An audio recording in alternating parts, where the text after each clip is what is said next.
Hello नमस्कार दोस्तों, आपके YouTube channel GK by MS Gautam में स्वागत है।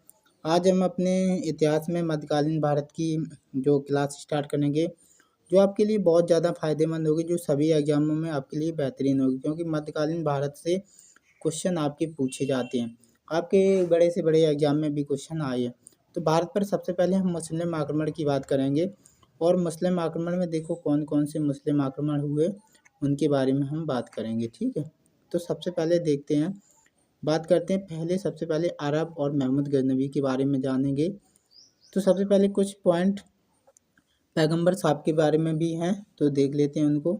इसके बाद देखो, पैगंबर हजरत मोहम्मद साहब का जन्म कब हुआ था, तो याद रखना 570 ईस्वी में। पैगंबर मोहम्मद साहब के विषय में सही कथन हैं, जो कथन पूछे जाते हैं, ये आपके एग्जाम में बहुत ज़्यादा पूछे जाते हैं। पैगंबर मोहम्मद साहब ने एक ही ईश्वर की प्रार्थना करने का उपदेश दिया था, ये आपका पहला कथन याद रखना। ठीक है, इसके बाद इनका दूसरा कथन जो है, पैगंबर मोहम्मद ने मतावलंबियों की एक ही समुदाय की सदस्यता का उपदेश दिया था। तीसरा, पैगंबर मोहम्मद साहब भाषा एवं संस्कृति से अरब के थे। ये आपको इतने पॉइंट उनके कथन में याद रखने। अब देखो, बात करते हैं पैगंबर मोहम्मद साहब के कथन व कार्य क्या कहलाते हैं, हदीस कहलाते हैं। ठीक है, क्या कहलाते हैं, हदीस। अब इसके बाद पैगंबर मोहम्मद साहब की जीवनी नाद ए मोहम्मदी को किसने संकलित किया था, तो याद रखना जियाउद्दीन बरनी ने। मक्का कहाँ पर स्थित है, सऊदी अरब में।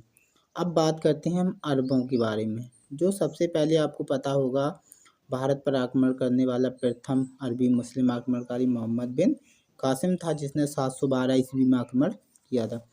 तो भारत के लोगों का इस्लाम से संपर्क सबसे पहले किस प्रकार हुआ था, तो याद रखना मालाबार समुद्र तट पर अरबी व्यापारियों के आने पर।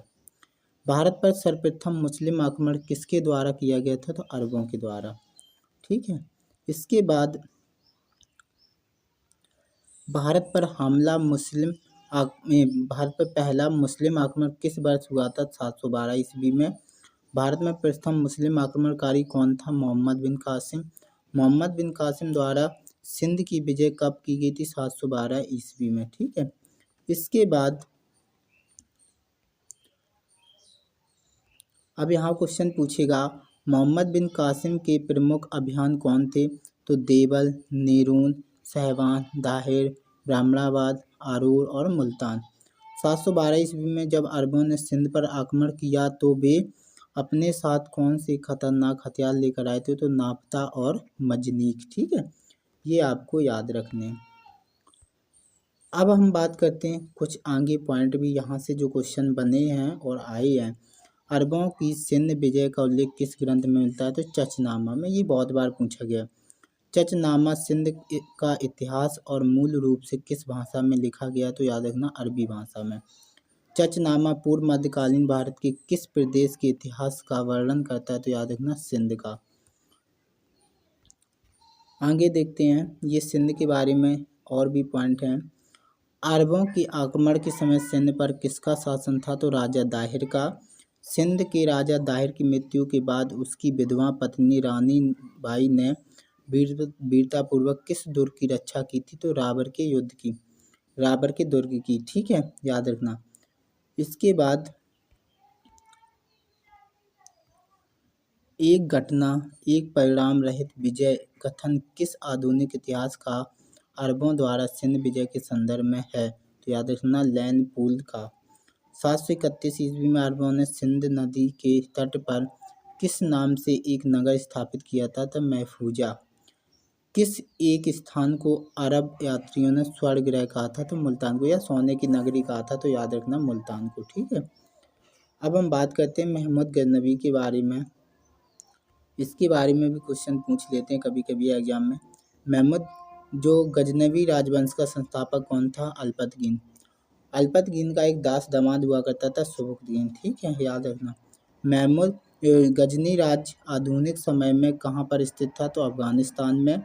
महमूद गजनवी किसका पुत्र था, सुबुक्तगीन का। ठीक है, ये भी याद रखना। महमूद गजनवी ने भारत पर कितनी बार आक्रमण किया, 17 बार। कौन सा चंदेल शासक महमूद गजनवी से पराजित नहीं हुआ था? तो विद्याधर। किसने महमूद गजनवी के हमले के बाद सोमनाथ मंदिर का पुनर्निर्माण कराया था? तो भीमदेव प्रथम ने। इसी को कह सकते हैं मूलराज प्रथम।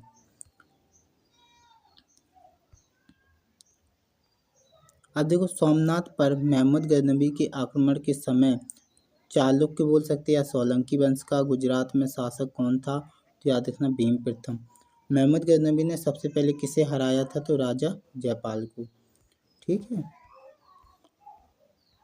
अब देखो, बात करते हैं किस हिंदू शाही शासक ने स्वयं द्वारा प्रज्वलित चिता में कूदकर आत्मदाह कर लिया था? तो याद रखना राजा जयपाल, क्योंकि ये सबुद्दीन से भी हारा था और महमूद गजनवी से भी हार गया था, जिसके कारण इसने आत्महत्या कर ली थी। महमूद गजनवी के आक्रमण के समय हिंदू शाही राज्य की राजधानी कहाँ थी? तो उद्भांड। ठीक है। महमूद गजनवी को परास्त करने हेतु राजपूत शासकों के संघ का नेतृत्व किसने किया था? आनंद पाल ने। इसके बाद देखो, महमूद गजनवी के आक्रमण के समय जिद्दा कहाँ की राजधानी थी? तो कश्मीर की। मुल्तान महमूद गजनवी ने 1018 ईस्वी में अपने कौन से आक्रमण में मथुरा और कन्नौज के मंदिरों को लूटा और ध्वस्त किया था? 12वें आक्रमण में। ठीक है, ये भी याद रखना। इसके बाद महमूद गजनवी के आक्रमण के समय मथुरा का शासक कौन था? कुलचंद्र। सुल्तान महमूद की भारत विजय का मुख्य उद्देश्य क्या था? धन संग्रह।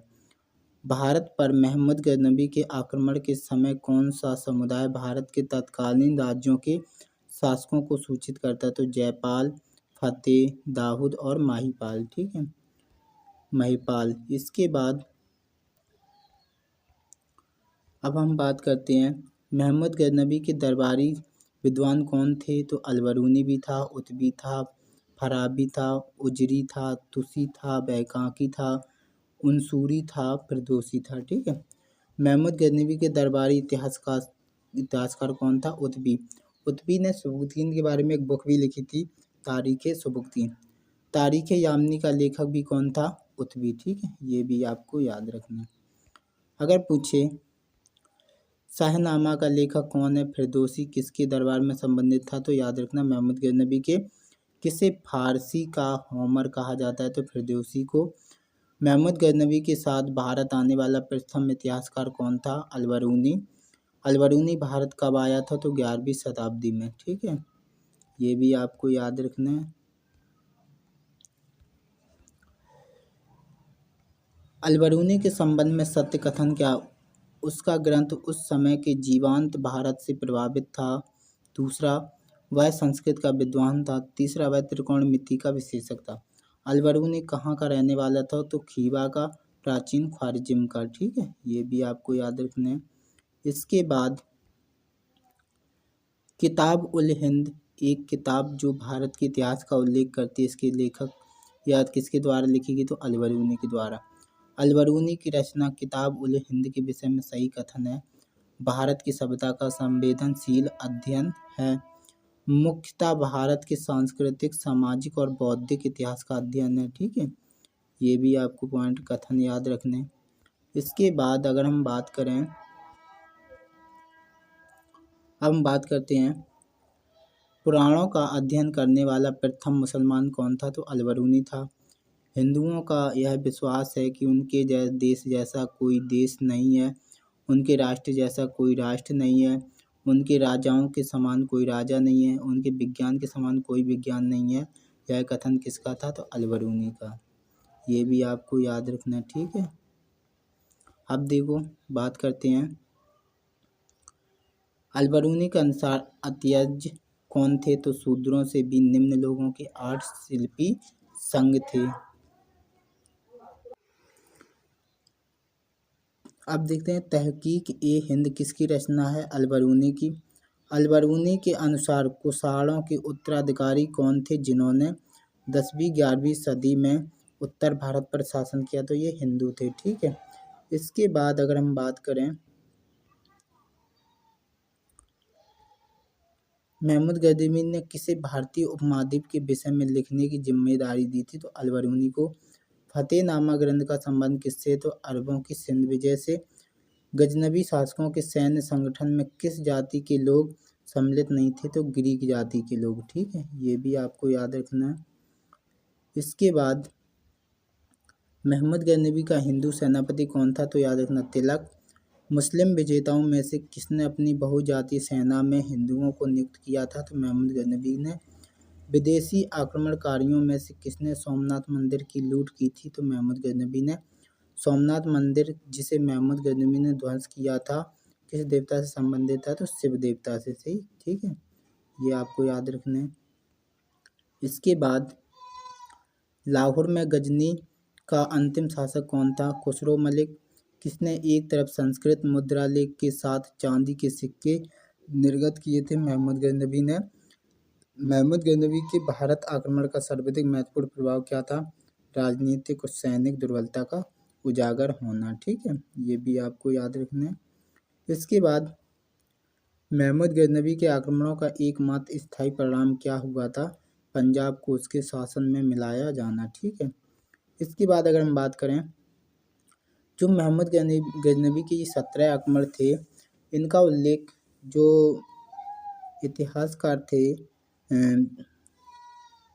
उत्बी जो लैंडपुल थे, उन्होंने भी इसका उल्लेख किया था। ठीक है, पहला आक्रमण 1000 ईस्वी से लेकर सीमावर्ती नगरों पर था। दूसरा आक्रमण 1001 से लेकर 1002 तक रहा पंजाब भारत में। तीसरा आक्रमण 1003 से लेकर 1004 तक रहा बेरा उच्च में। चौथा आक्रमण 1005 से लेकर 1006 तक रहा मुल्तान पर किया। पाँचवा आक्रमण 1007 ईस्वी से लेकर पंजाब तक किया। छठा आक्रमण 1008 में बेहिंद पर किया, आनंदपाल था यहाँ का शासक। इसके बाद सातवां आक्रमण 1009 में ईस्वी में किया नगरकोट पर। इसके बाद आठवां आक्रमण 1010 ईस्वी में मुल्तान पर किया। नौवां आक्रमण 1013 से 1014 में किया आनंदपाल, जो हिंदू शाही राज के विरुद्ध था। 10वां आक्रमण किया 1014 ईस्वी में थानेश्वर पर। 11वां आक्रमण किया था 1015 से 1021 तक कश्मीर पर। थानेश्वर में पता होगा इसने चक्रवर्ती स्वामी की मूर्ति तोड़ी थी, जिस वजह से इसे मूर्ति भंजक की उपाधि मिली थी।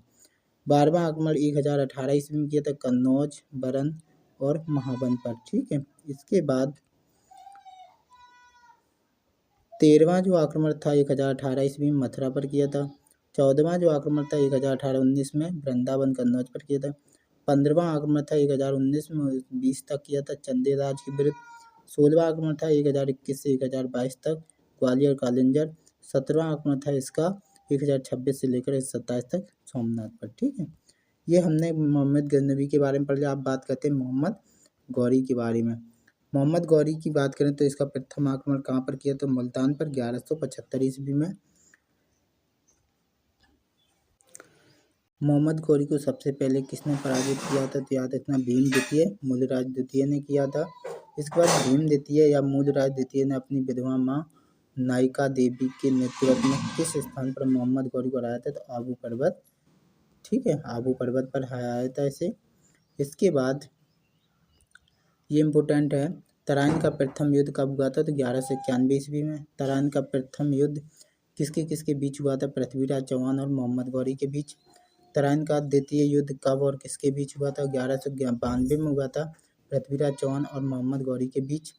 आपको पता होगा कि इसमें जो पहला तराइन का प्रथम युद्ध हुआ था, इसमें पृथ्वीराज चौहान जीता था, और दूसरा जो था वो तराइन का दूसरा युद्ध 1192 में, इसमें मोहम्मद गौरी जीता था। इसके बाद वह युद्ध जिसके द्वारा भारत में मुस्लिम शक्ति की स्थापना हुई थी, तराइन के दूसरे युद्ध में मोहम्मद गौरी द्वारा परास्त किया गया प्रथम भारतीय शासक कौन था? पृथ्वीराज चौहान।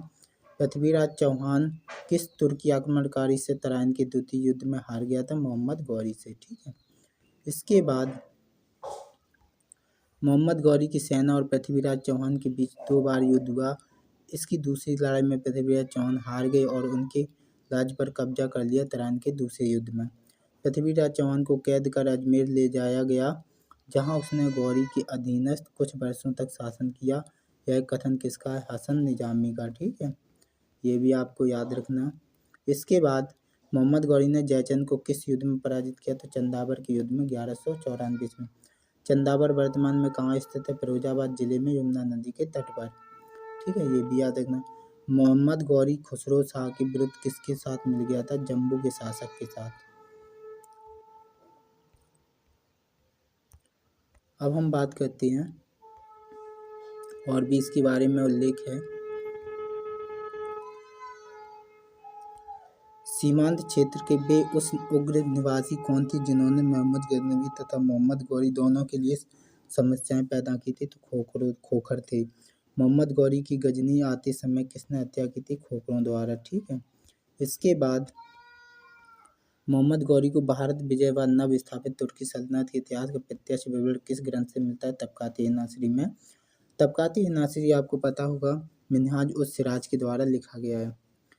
किस मुस्लिम शासक के सिक्कों पर देवी लक्ष्मी की आकृति बनी हुई है? मोहम्मद गौरी की। तो ये एसएससी में क्वेश्चन आपका पूछा गया है। ठीक है, ये भी आपको याद रखना है। किसने ऐसे सिक्के जारी करने के आदेश दिए थे जिन पर हिंदू देवी की आकृति अंकित थी? तो मोहम्मद गौरी ने। मोहम्मद गौरी के किस दास ने बंगाल और बिहार पर विजय प्राप्त की थी? तो बख्तियार खिलजी ने। पता होगा नालंदा विश्वविद्यालय भी इसी ने तोड़ा था। इसके बाद हम बात करें, नालंदा महाविहार का ध्वंस किसने किया था? बख्तियार खिलजी ने। भारत में मोहम्मद गौरी किसको प्रथम अक्ता प्रदान किया था? कुतुबुद्दीन ऐबक को। ठीक है, अब इसके बाद बात करते हैं इसके कुछ आक्रमण इसने किए, जो आक्रमण इसके देख लेते हैं। मुल्तान 1175 ईस्वी में, अहिलवाड़ 1178 ईस्वी में, पेशावर पंजाब 1179 में, सिंध 1182 में, तराइन का प्रथम युद्ध 1191 में। ठीक है, इसके बाद तराइन का दूसरा युद्ध 1192 में, कन्नौज चंदावर का युद्ध 1194 में, बिहार बख्तियार के नेतृत्व में 1197 में, बुंदेलखंड ऐबक के नेतृत्व में 1202 ईस्वी से 3 तक चला था, बंगाल के बख्तियार के नेतृत्व में 1204 से 1205 में। ठीक है, इसके बाद भारत पर तुर्की आक्रमण के संदर्भ में कथन सत्य हैं। पहला कथन है भारत पर तुर्की आक्रमण का सफल हुए थे। दूसरा, उत्तर भारत में राजनीतिक एकता नहीं थी। ठीक है, इसके बाद उत्तर भारत पर तुर्कों की विजय एक महत्वपूर्ण पहलू नगरीय क्रांति थी। यह कथन किसकी है? एम हबीब का। ठीक है, एम हबीबुल्लाह भी इसे बोलते हैं इतिहासकार को। भारत पर आक्रमण करने वाले व्यक्तियों का सही क्रम है मोहम्मद बिन कासिम, मोहम्मद गजनवी, मोहम्मद गौरी, चंगेज खां और तैमूर। ठीक है, ये भी याद रखना। मुस्लिम आक्रमणकारियों के विरुद्ध हिंदू शासकों के पतन का मुख्य कारण क्या था? राजनीतिक एकता का अभाव। भारत में तुर्कों की विजय के कारणों में से एक प्रमुख कारण था घुड़सवार सेना का इस्तेमाल। ये भी सबसे मेन इम्पोर्टेंट था। अब बात करते हैं दिल्ली सल्तनत की। ठीक है, अब हम पढ़ेंगे दिल्ली सल्तनत के बारे में। यहाँ से क्वेश्चन सबसे ज़्यादा पूछे जाते हैं। इसमें भी सबसे पहले हम पढ़ेंगे गुलाम वंश। सबसे पहले हम बात देखेंगे गुलाम वंश को। सबसे पहले गुलाम वंश 1206 से लेकर 1290 तक चला। इसमें पहला जो शासक आया जो कुतुबुद्दीन ऐबक। कुतुबुद्दीन ऐबक की बात करें 1206 से लेकर 1210 ईस्वी तक रहा। भारत पर शासन करने वाला पहला मुस्लिम राजवंश कौन था? गुलाम वंश। भारत पर गुलाम वंश का संस्थापक कौन था? कुतुबुद्दीन ऐबक। गुलाम वंश का प्रथम शासक कौन था? कुतुबुद्दीन ऐबक। ये आपसे क्वेश्चन ऐसे ही पूछेगा एग्जाम में। इसके बाद हम बात करें मोहम्मद गौरी का भाई गुलाम कौन था जो अपने स्वामी की मृत्यु के बाद शासक बना और उसने गुलाम वंश की स्थापना की? कुतुबुद्दीन ऐबक। कुतुबुद्दीन ऐबक किसका दास था? तो याद रखना मोहम्मद गौरी का। कुतुबुद्दीन ऐबक की राजधानी कहाँ थी? तो लाहौर में। कुतुबुद्दीन ऐबक ने अपना राज्याभिषेक कब कराया? जून 1206 ईस्वी में। ये भी आपको याद रखने हैं। इसके बाद कुतुबुद्दीन ऐबक को दास्तां से मुक्ति कब मिली? 1208 ईस्वी में। कुतुबुद्दीन ऐबक ने किस स्थान से शासक का संचालन किया था? लाहौर से। कुतुबुद्दीन ऐबक का शासनकाल कब से कब तक? 1206 से 1210 ईस्वी तक। इसके बाद किसने पंजाब के लिए कुतुबुद्दीन ऐबक से संघर्ष किया था? ताजुद्दीन एल्दौज ने। कुतुबुद्दीन ऐबक द्वारा पराजित होने पर बुंदेलखंड का शासक कौन था? परमर्दी-देव। दिल्ली सल्तनत का कौन सा सुल्तान लाख बख्श के नाम से जाना जाता है? तो याद रखना कुतुबुद्दीन ऐबक। किसने कुरान खां कहा जाता है? तो कुतुबुद्दीन ऐबक। या पील बख्श भी कहा जाता है तो कुतुबुद्दीन ऐबक को। ठीक है, सुल्तान कुतुबुद्दीन ऐबक की मृत्यु कैसे हुई थी? चौगान खेलने के दौरान घोड़े से गिरकर। पोलो या चौगान खेलते समय किस सुल्तान की मृत्यु हुई थी? कुतुबुद्दीन ऐबक की। मृत्यु के उपरांत कुतुबुद्दीन ऐबक को कहाँ दफनाया गया था? तो लाहौर में। ये भी आपको याद रखना। इसके बाद कुतुबुद्दीन ऐबक की 1210 में मृत्यु के उपरांत कौन सा शासक तत्कालीन उत्तराधिकारी बना? तो आराम शाह। इसके बाद आराम शाह मात्र 8 महीने तक रहा, लेकिन खास राजा नहीं रहा। इसके बाद उसका जो दामाद बना वो बना इल्तुतमिश, 1211 से लेकर 1236 तक। किसी किताब में 1210 से लेकर 1236 तक रहा। दिल्ली का प्रथम मुस्लिम शासक कौन था? तो याद रखना इल्तुतमिश, या दिल्ली सल्तनत का वास्तविक संस्थापक भी आपको याद रखना इल्तुतमिश को कहा जाता है। दिल्ली सल्तनत का पहला संप्रभु व संप्रभुता संपन्न शासक कौन था? इल्तुतमिश। ये भी आपको याद रखने, ठीक है। अब हम बात करें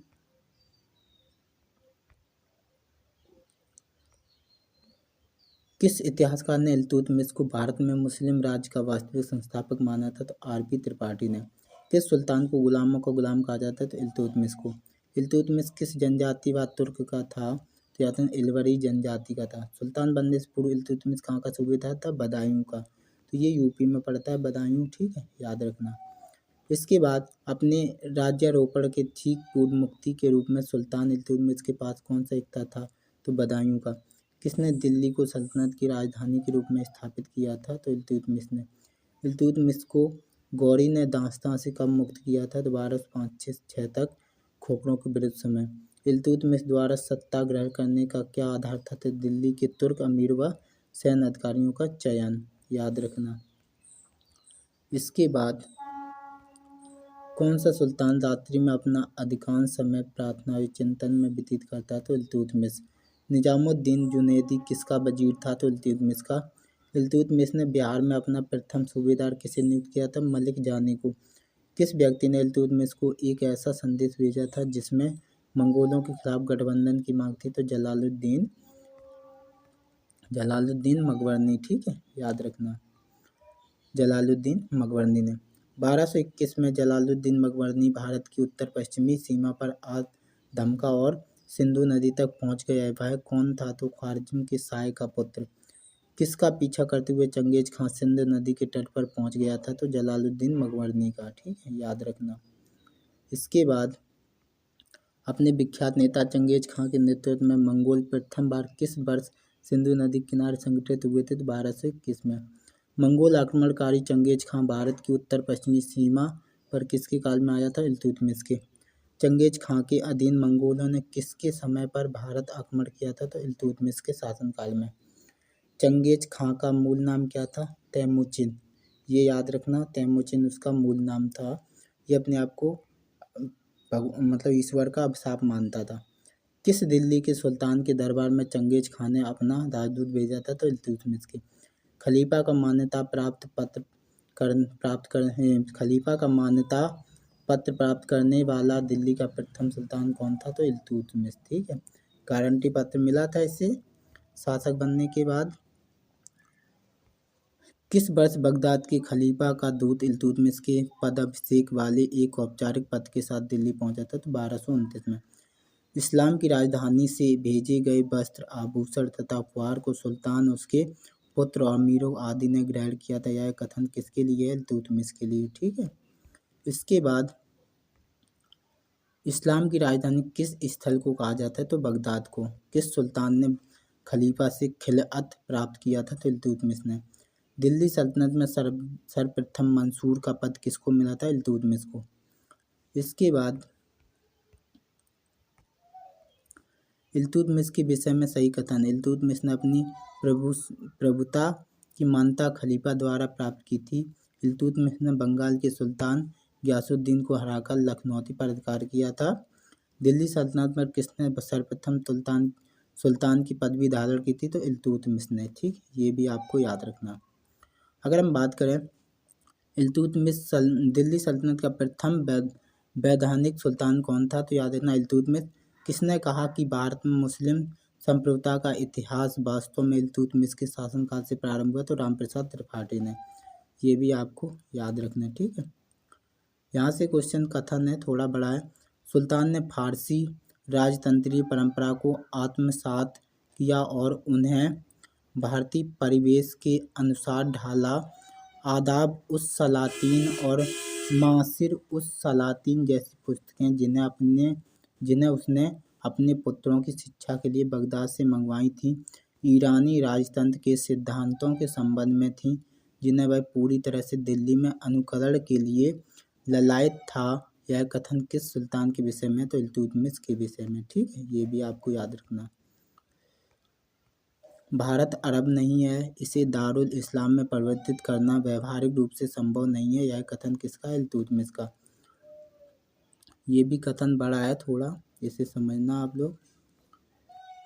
दरअसल अब उसने दिल्ली को भारत में तुर्की साम्राज्य का न केवल राजनीतिक और प्रशासनिक केंद्र बनाया, बल्कि अपनी सांस्कृतिक गतिविधियों का केंद्र भी बनाया था। यह उल्लेखनीय है कि दिल्ली को सल्तनत काल के साहित्य में कभी भी सिर्फ उसके नाम से उल्लेखित नहीं किया गया। इसे हजरत-ए-दिल्ली या राजसी दिल्ली या शहर कहा गया। यह सुल्तान कौन है? इल्तुतमिश। इल्तुतमिश ने अपनी मृत्यु से पूर्व किसे अपना उत्तराधिकारी नियुक्त किया था? तो याद रखना, रजिया को। रजिया को उत्तराधिकारी बनाने वाली शाही विज्ञप्ति की रचना इल्तुतमिश के लिए किसने की थी? मिन्हाज-उस-सिराज ने। ये भी आपको याद रखना। अगर हम बात करें इल्तुतमिश की मृत्यु के पश्चात दिल्ली सल्तनत की गद्दी पर कौन बैठा था? तो याद रखना, रुकनुद्दीन फिरोज शाह। शाह तुर्कान कौन थी? रुकनुद्दीन फिरोज की माता। किस सुल्तान की माता विद्वानों एवं परिजनों को उपहार एवं दान देने के लिए प्रसिद्ध थी? रुकनुद्दीन फिरोज शाह की माता। ठीक है, ये भी याद रखना। गुलाम वंश के सुल्तानों में कौन सा एक इल्तुतमिश की संतान नहीं थी, किंतु उसके वंश का अंतिम उत्तराधिकारी था? नासिरुद्दीन महमूद। ठीक है, ये भी याद रखना। और इसने कुतुब मीनार का पूर्ण निर्माण कराया था। कभी आपको जब हम लाइव क्लासेस लेंगे उसमें डायरेक्ट आपको लाइव पढ़ाएंगे, तब वहाँ पे हम चीज़ों को और भी डीपली से कंप्लीट करेंगे, क्योंकि इसमें रिवीजन के लिए क्वेश्चन दिए गए हैं। रजिया सुल्तान 1236 से 1240 तक रही। मध्यकालीन भारत की प्रथम महिला शासिका कौन थी? रजिया सुल्तान। दिल्ली सल्तनत की गद्दी पर बैठने वाली पहली मुस्लिम महिला कौन शासिका थी? रजिया सुल्तान। जो सुल्तान रजिया किसकी उत्तराधिकारी थी? इल्तुतमिश की। तो ये भी आपको याद रखना है। ठीक है, दिल्ली सल्तनत की पहली महिला शासिका रजिया सुल्तान किस राजवंश से संबंधित थी? तो दास गुलाम वंश से। कुतुबुद्दीन ऐबक और रजिया किस राजवंश से संबंधित थे? मामलुक गुलाम दास वंश। ठीक है, रजिया सुल्तान किस वर्ष शासिका बनी? 1236 ईस्वी में। अमीर ए हाजिब पद पर रजिया ने किसे नियुक्त किया था? जो इख्तियारुद्दीन ऐतगीन को। रजिया ने जमालुद्दीन याकूत को किस पद पर नियुक्त किया था? अमीर ए आखूर के पद पर। सुन्नी और शियाओं के मध्य सबसे अधिक सांप्रदायिक विवाद किसके काल में हुआ था? रजिया के काल में। ठीक है, याद रखना। रजिया बेगम को सत्ताच्युत करने में किसका हाथ था? तो तुर्कों का। रजिया के विरोधी अमीर गुट का नेतृत्व कौन कर रहा था? निजामुल मुल्क जुनैदी। रजिया सुल्तान कहाँ हारी और कहाँ पर उनकी हत्या हुई थी? कैथल में। रजिया की मृत्यु के बाद दिल्ली सल्तनत की गद्दी पर कौन बैठा? तो मुइजुद्दीन बैराम शाह। ठीक है, याद रखना, उसका भाई था बैराम शाह। रजिया के पतन का कारण था उसके स्त्री होना। किस इतिहासकार ने रजिया की असफलता का कारण उसका स्त्री होना बताया था? मिन्हाज-उस-सिराज ने। ठीक है, इसके बाद आज की क्लास इतनी रखते हैं। और वीडियो अच्छी लगी हो तो लाइक शेयर और सब्सक्राइब करना ना भूलें। और रोज़ आपको ये हिस्ट्री की क्लास आपको दे दी जाएगी। ठीक है, और ख़ासकर आप रिवीजन के लिए बहुत ज़्यादा बेनिफिट रहे।